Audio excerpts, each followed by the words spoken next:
Trong khi phương Tây liên tục cấm vận kinh tế Nga, nhất là về dầu mỏ, số liệu mới đây cho thấy Ấn Độ ngày càng tăng cường nhập khẩu. Hiện dầu mỏ Nga đã chiếm gần 1/3 tổng lượng dầu nhập khẩu của quốc gia Nam Á. Tại chiến trường, Nga nói tiếp tục giành thêm lợi thế khi kiểm soát thêm lãnh thổ ở Bakhmut. Các chuyên gia nhận định, cuộc phản công sắp tới của Ukraine nếu diễn ra sẽ là vô cùng quan trọng vì có thể ảnh hưởng tới trật tự mới ở châu Âu. Về phía bên kia, tập đoàn Wagner lo ngại về các binh đoàn xe tăng của Ukraine trong chiến dịch phản công sắp tới. Cũng để chuẩn bị cho chiến dịch phản công, quan chức Ukraine kêu gọi đồng minh phá bỏ mọi giới hạn đỏ trong việc cung cấp vũ khí. Những thông tin đáng chú ý khác trên toàn cầu. Căng thẳng lại gia tăng giữa Armenia và Azerbaijan. Hơn một nửa người Hàn Quốc muốn đất nước trang bị vũ khí hạt nhân. Trung Quốc tiếp tục lên án phát biểu của Tổng thống Yoon về Đài Loan. Ông Trump tiếp tục công kích chuyện tuổi tác của Tổng thống Biden. Thiếu nhân công, nhiều nông trại Nhật tuyển lao động nước ngoài. Tất cả sẽ có trong chương trình Thời sự quốc tế ngay sau đây.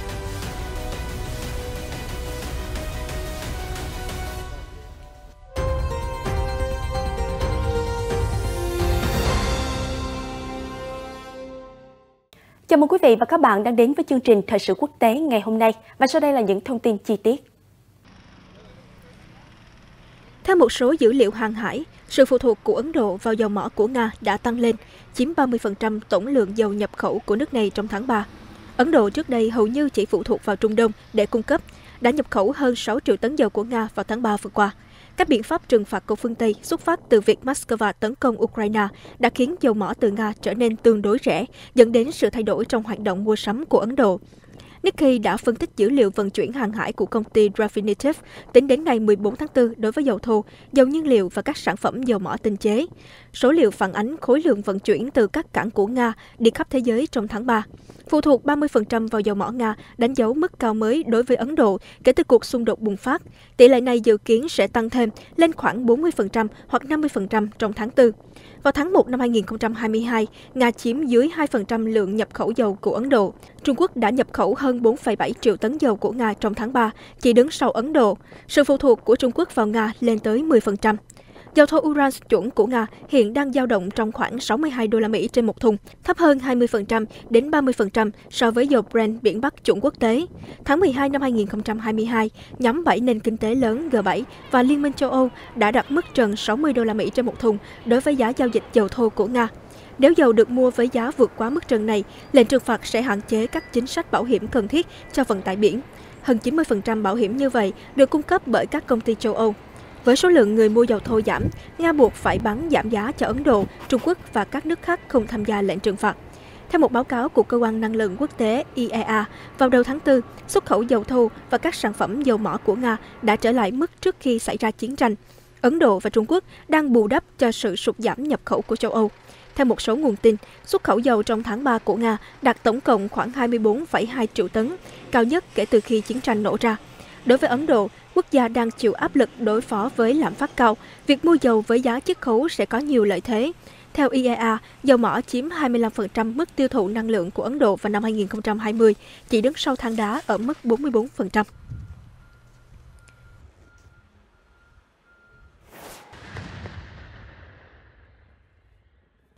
Bộ Quốc phòng Nga hôm 23 tháng 4 cho biết, lực lượng của họ đã tiến vào Bakhmut, kiểm soát thêm lãnh thổ, trong khi một chỉ huy hàng đầu của Ukraine đã đăng những bức ảnh với lực lượng của ông và nói rằng họ đang giữ tuyến đường chính chạy qua thành phố, nhiều nơi bị phá hủy trong một số trận đánh ác liệt nhất của cuộc chiến đã kéo dài 14 tháng. Bài đăng trên Telegram của đại tá Ukraine Oleksandr Syrskyi, tư lệnh lục quân có đoạn. Chúng tôi tấn công đối phương, thường là bất ngờ, và tiếp tục giữ vững các tuyến đường chiến lược. Tiền tuyến Bakhmut vẫn tiếp tục căng thẳng, các vị trí phòng thủ của chúng ta tiếp tục ổn định. Trước đó, Bộ Quốc phòng Nga nói rằng quân đội của họ đã chiếm được thêm 2 khu nhà ở các quận phía Tây. Đơn vị đổ bộ đường không cũng đang tiếp viện ở phía Bắc và phía Nam thành phố. Nga coi Bakhmut là bàn đạp để đạt được nhiều tiến bộ hơn tại miền đông Ukraine. Ông Yevgeny Prigozhin, người đứng đầu lực lượng quân sự tư nhân Wagner, đang tấn công Bakhmut, mới đây tuyên bố họ đã kiểm soát 80% thành phố. Kiev nhiều lần phủ nhận khả năng họ sẽ rút khỏi Bakhmut. Cũng trong ngày 23 tháng 4, người đứng đầu khu vực Kherson phía nam Ukraine do Nga bổ nhiệm đã phủ nhận báo cáo của một tổ chức tư vấn của Hoa Kỳ rằng các lực lượng Ukraine đang tấn công vị trí trên bờ phía đông sông Dnipro. Viện Nghiên cứu Chiến tranh ISVK có trụ sở tại Washington cho biết, Ukraine đã thiết lập các vị trí ở bờ phía đông, mặc dù không rõ ở quy mô hay có ý định gì. Bà Natalia Humeniuk, phát ngôn viên Bộ Chỉ huy miền Nam Ukraine, không xác nhận cũng không phủ nhận báo cáo. Bà nói với truyền hình Ukraine rằng khi phản công bắt đầu sẽ diễn ra rất mạnh mẽ ở Kherson và Berislav nằm tại bờ tây sông Dnipro. Bà nói thêm, đối phương đã tăng cường đáng kể các cuộc tấn công vào bờ đối diện. Nhiều tòa nhà cao tầng ở biên giới bị phá hủy và cần thêm đầu tư để khắc phục.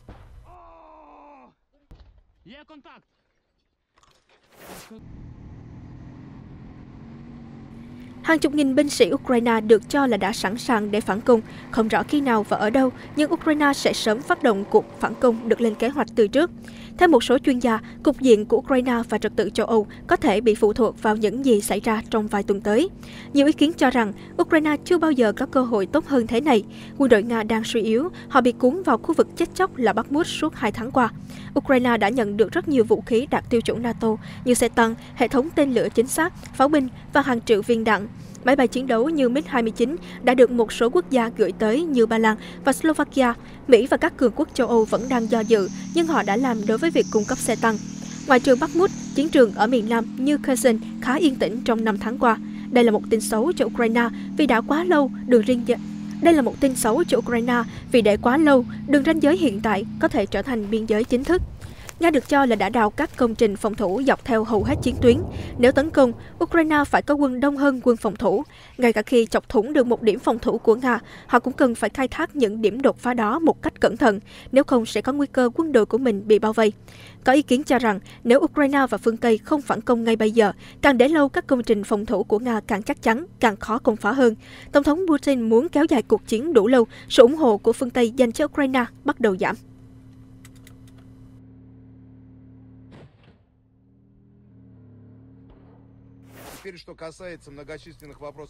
Ông Yevgeny Prigozhin, người đứng đầu công ty quân sự tư nhân Wagner, lực lượng chiến đấu then chốt cho phía Nga ở Bakhmut, mới đây đã bày tỏ lo ngại về cuộc phản công cận kề của Ukraine. Ông Prigozhin hôm 21 tháng 4 đăng video lên kênh Telegram cho rằng, hôm nay chúng ta đang đối phó quân địch được đào tạo ở chính Ukraine, nhưng Kiev sắp có lực lượng đi tới Đức để học hỏi về kỹ thuật. Theo Reuters, rõ ràng ông Prigozhin muốn nhắc đến khoảng 250 binh sĩ Ukraine sẽ được Mỹ huấn luyện sử dụng xe tăng chiến đấu chủ lực Abrams tại căn cứ ở Đức. Ông Prigozhin cũng nhắc lại rằng phương Tây đã trao cho Ukraine hơn 230 xe tăng và hơn 1.500 xe bọc thép. Bấy nhiêu đó đủ để đặt ra mối đe dọa nghiêm trọng với Nga. Ông trùm Wagner dự đoán Ukraine sẽ tấn công sau khoảng 10 ngày nữa, khi mặt đất khô và cứng hơn, không còn quá lầy lội trong những cơn mưa mùa xuân. Ông cảnh báo họ chắc chắn sẽ tấn công, họ sẽ đến và cố gắng xé toạc chúng ta, vì vậy chúng ta phải chuẩn bị đối phó.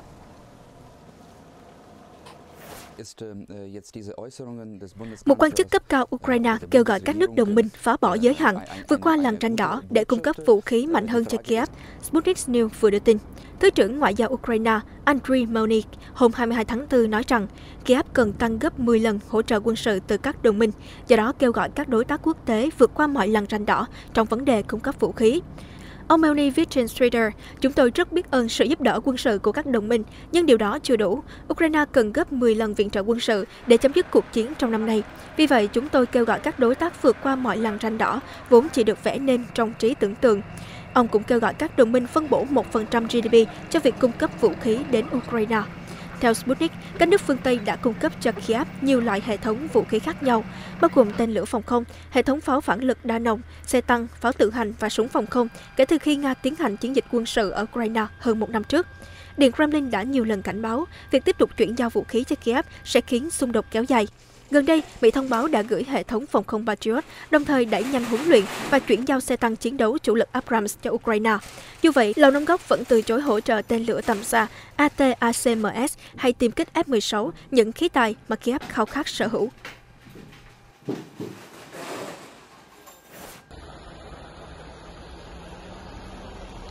Azerbaijan hôm 23 tháng 4 cho biết họ đã thiết lập một trạm kiểm soát trên tuyến đường bộ duy nhất đến khu vực tranh chấp Nagorno-Karabakh. Nagorno-Karabakh được quốc tế công nhận là một phần của Azerbaijan, nhưng 120.000 cư dân, chủ yếu là người dân tộc Armenia. Khu vực đã tách khỏi Azerbaijan trong cuộc chiến vào đầu những năm 1990. Azerbaijan thông tin họ đã thiết lập một trạm kiểm soát trên con đường dẫn đến Karabakh nhằm ngăn chặn việc Armenia sử dụng con đường này để vận chuyển vũ khí. Bộ Ngoại giao Azerbaijan thông tin họ đã thực hiện các biện pháp thích hợp để thiết lập quyền kiểm soát tại điểm bắt đầu của con đường.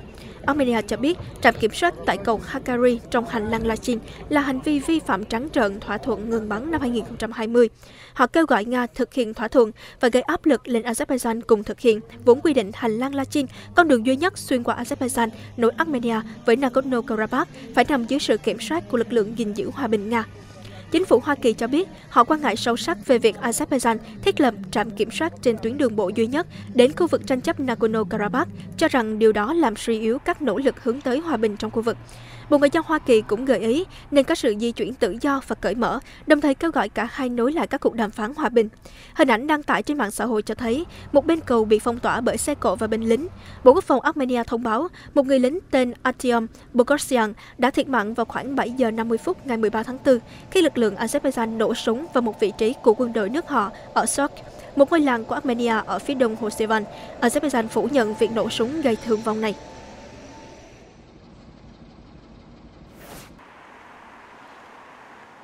Khoảng 56% người Hàn Quốc ủng hộ phát triển vũ khí hạt nhân để chống lại các mối đe dọa ngày càng leo thang từ Triều Tiên, theo một cuộc khảo sát công bố hôm 23 tháng 4. Cuộc khảo sát thực hiện với 1.008 người trưởng thành do công ty tham gia ý kiến Drometer thực hiện vào tuần trước cho biết, 56,5% số người được hỏi nói rằng họ ủng hộ Hàn Quốc chế tạo vũ khí hạt nhân. Vấn đề này cần được thảo luận tại hội nghị thượng đỉnh sắp tới giữa Tổng thống Yoon suk yeol và Joe Biden. Ở phía bên kia, 40,8% cho biết họ phản đối việc phát triển vũ khí hạt nhân. Khi được hỏi tại sao ủng hộ phát triển vũ khí hạt nhân, 45,2% trả lời rằng sở hữu vũ khí hạt nhân có thể khiến Triều Tiên e dè nếu muốn tấn công hạt nhân vào Hàn Quốc. Khi được hỏi lý do phản đối vũ khí hạt nhân, 44,2% cho rằng điều đó sẽ khiến Hàn Quốc gánh chịu các lệnh trừng phạt toàn cầu. Hiện Tổng thống Yoon chuẩn bị đến Hoa Kỳ trong chuyến thăm cấp nhà nước kéo dài 6 ngày, đánh dấu kỷ niệm 70 năm liên minh hai nước. Các mối đe dọa hạt nhân và tên lửa của Triều Tiên sẽ là chương trình nghị sự chính.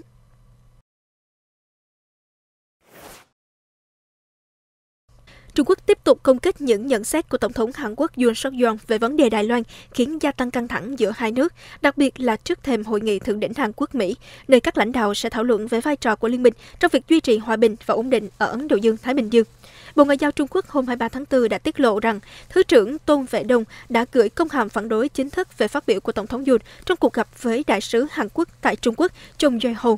Trung Quốc đã lên án Tổng thống Yoon khi lãnh đạo Hàn Quốc cho rằng căng thẳng ở eo biển Đài Loan đang gia tăng do những nỗ lực muốn thay đổi hiện trạng bằng vũ khí. Đây là điều mang đến rủi ro rất lớn cho toàn bộ khu vực châu Á lẫn trên thế giới. Ông Yoon tiếp tục nói, vấn đề Đài Loan không chỉ đơn giản là giữa Trung Quốc và Đài Loan, giống như vấn đề của Triều Tiên, đó là chuyện toàn cầu. Nhận xét của Bộ Ngoại giao Trung Quốc đánh giá, phát biểu của Tổng thống Yoon hoàn toàn không chấp nhận được. Trung Quốc bày tỏ quan ngại nghiêm trọng và không hài lòng. Thứ trưởng Ngoại giao Trung Quốc Tôn Vệ Đông đánh giá vấn đề Triều Tiên và Đài Loan có bản chất khác nhau và không so sánh được. Hai miền Triều Tiên là các quốc gia có chủ quyền, đều đã gia nhập Liên Hợp Quốc, trong khi Đài Loan thì không. Ngoại trưởng Trung Quốc Tần Cương hôm 22 tháng 4 cảnh báo những kẻ đùa với lửa ở Đài Loan cuối cùng sẽ bị tự thiêu. Ông Tần không nói rõ những người này là ai, nhưng khả năng cao có cả Tổng thống Yoon trong đó. Đáp lại, Bộ Ngoại giao Hàn Quốc sau đó nhấn mạnh rằng họ sẽ kiên định tuân thủ lập trường, theo đuổi hợp tác có đi có lại dựa trên sự tôn trọng lẫn nhau. Ngoài ra, Hàn Quốc cũng hy vọng Trung Quốc có phản ứng phù hợp và thận trọng. Không những vậy, Seoul cũng triệu tập đại sứ Trung Quốc tại Hàn Quốc, ông Chao Hang-min, để đưa ra công hàm phản đối. Phản ứng kịch liệt của Trung Quốc được đưa ra ngay trước khi ông Yoon chuẩn bị chuyến thăm cấp nhà nước tới Mỹ để dự hội nghị thượng đỉnh với Tổng thống Mỹ Joe Biden, nơi Đài Loan được nhiều người dự đoán là một trong những chủ đề chính. Hai lãnh đạo cũng sẽ thảo luận về một tầm nhìn chung hướng đến liên minh Mỹ-Hàn mạnh mẽ và hội nhập sâu rộng nhằm duy trì hòa bình, ổn định và thịnh vượng ở Ấn Độ Dương-Thái Bình Dương. Hội nghị thượng đỉnh Biden-Yoon sắp tới được tổ chức lần đầu tiên kể từ khi Hàn Quốc công bố chiến lược Ấn Độ Dương-Thái Bình Dương mới vào tháng 12 năm ngoái. Một phần của chiến lược, Hàn Quốc tái khẳng định tầm quan trọng của hòa bình và ổn định ở eo biển Đài Loan cùng với bán đảo Triều Tiên.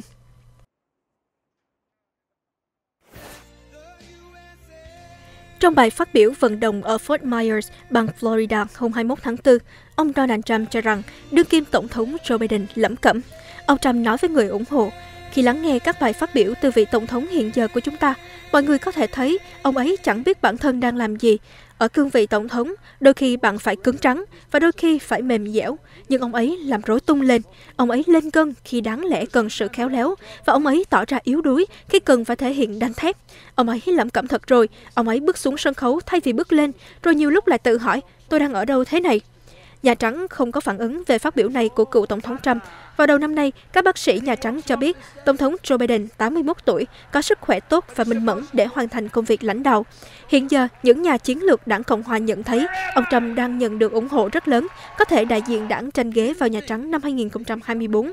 Trong các khảo sát sơ bộ, ông Trump dẫn trước cách biệt so với đối thủ tiềm năng Ron DeSantis, thống đốc bang Florida, người vẫn chưa chính thức tuyên bố tranh cử. Trong khảo sát của Reuters và Ipsos vào đầu tháng 4, ông Trump nhận được 58% ủng hộ từ các cử tri Cộng hòa và độc lập, cách biệt xa so với thống đốc DeSantis nhận được 21%. Dù vậy, các bản khảo sát vào giai đoạn chiến dịch tranh cử không có nhiều giá trị. Trong bài phát biểu ở Florida vừa qua, ông Trump cũng tái khẳng định bản thân vô tội và các vụ điều tra tố tụng nhắm vào ông chính là cuộc săn phù thủy của đảng Dân Chủ. Ông Trump nói các cuộc săn phù thủy và những nỗ lực truy tố bất tận đã thể hiện rằng đối thủ đang tuyệt vọng cản đường chúng ta, vì họ biết chỉ có chúng ta mới có thể ngăn cản ngược lại họ. Chúng ta sẽ làm điều đó để xem họ có còn vui vẻ được nữa hay không.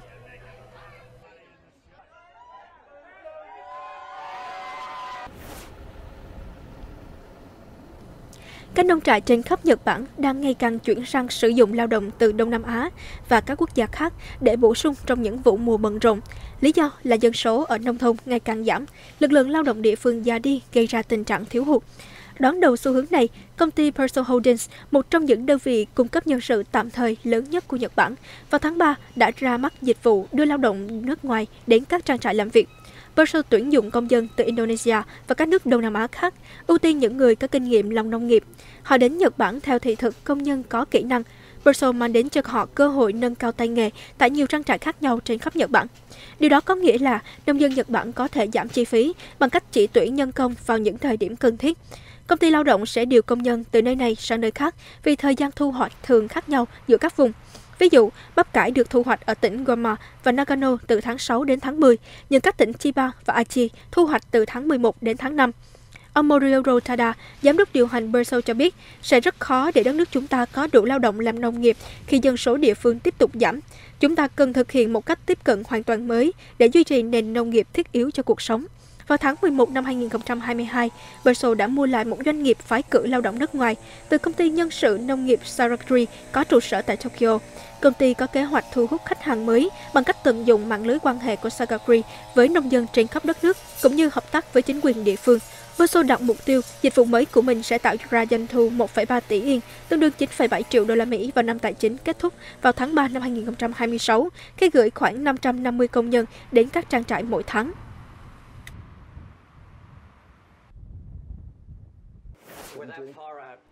Bộ trưởng Quốc phòng Úc Richard Marles ngày 22 tháng 4 cho biết xác một tàu buôn Nhật Bản bị đánh chìm trong Thế chiến thứ hai, với 864 binh sĩ Úc trên tàu đã được tìm thấy ở Biển Đông. Việc phát hiện đã đánh dấu khép lại một chương bi kịch trong lịch sử Úc. Theo Reuters, con tàu đã trúng ngư lôi trên đường từ Papua New Guinea đến đảo Hải Nam của Trung Quốc. Vũ khí phóng từ một tàu ngầm Mỹ, không hay biết về các tù binh trên tàu. Tàu buôn chìm xuống ngoài khơi bờ biển Philippines vào tháng 7 năm 1942, trở thành thảm họa hàng hải tồi tệ nhất lịch sử Úc. Hơn 1.000 người, gồm tù binh và dân thường một số quốc gia, được cho là đã thiệt mạng trong thảm kịch. Cuộc tìm kiếm xác tàu được dẫn dắt bởi tổ chức phi lợi nhuận về khảo cổ học hàng hải Sealand và các chuyên gia khảo sát biển sâu, với sự hỗ trợ của Bộ Quốc phòng Úc. Xác tàu được phát hiện ngay trước ngày 25 tháng 4, dịp người dân Úc và New Zealand tưởng niệm binh sĩ tử trận trong các cuộc xung đột. Chương trình Thời sự quốc tế đến đây xin được phép khép lại. Cảm ơn quý vị và các bạn đã quan tâm theo dõi. Xin chào tạm biệt và hẹn gặp lại trong những chương trình sau.